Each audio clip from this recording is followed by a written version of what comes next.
Biz Düneyin 32 aile Cumhuriyet Başsavcılığına 32 aile dilekçelerimizi verdik. HDP Diyarbakır İl Başkanlığı'nın hakkında suç duyurusunda bulunduk. Bizim çocuklarımız onların yanına gelmiş.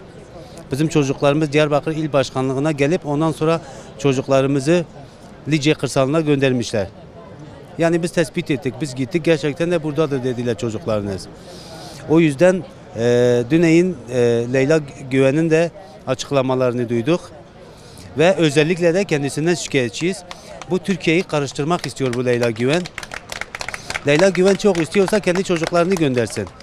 Biz çocuklarımızın ölmesini istemiyoruz. Yani o yüzden biz onlardan şikayetçiyiz ve onların hakkında suç duyurusunda bulunduk.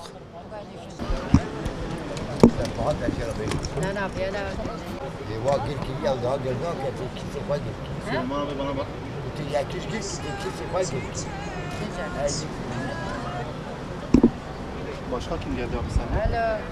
Biz Sayın Savcı emniyete çağırmış, ifademizi aldılar. Oğlumuz nasıl gitti? Oğlumuz dedik il binasından gitmiş. Oğlumuzun gelmesi için buna sıkışma istedik onları, dava açtık onlara. Bizim oğlumuz gelsin. Ne zaman gitmiş? Mesela 4 ay etti oğlum giderli dedim. Hiçbir sonuç alamadı. Hanımefendi. Ondan sonra ifademizi verdik. Dava açtık. Bunu savcıya kazandırsın artık. Daha bizimle yapacak bir şey yok.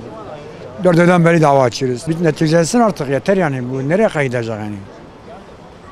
Yani bu insanlar görüyorsun gözlerinde 12-13 gündür perişan olduk yani. Geçen 4 aydan beri perişan. Şimdi değil de. Artık buna bir kazandırsınlar. Ne yapacaklar yapsınlar. Biz de rahat edelim. Başka analar ağlamasın, babalar da ağlamasın. Bunu istiyoruz. Başka bir şey istemiyoruz.